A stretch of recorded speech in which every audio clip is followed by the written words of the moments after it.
Hi everyone, today we'll be pairing Sony ULT Wear headphones with an iOS device. Let's get started.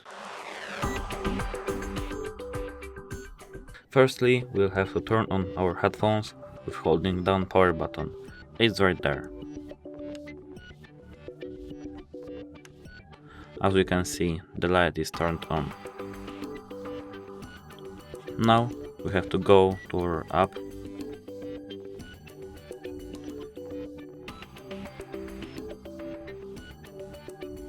Now we have to click next.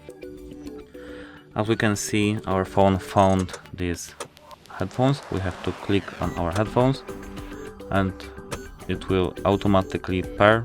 It may take a while. We have to select our headphones.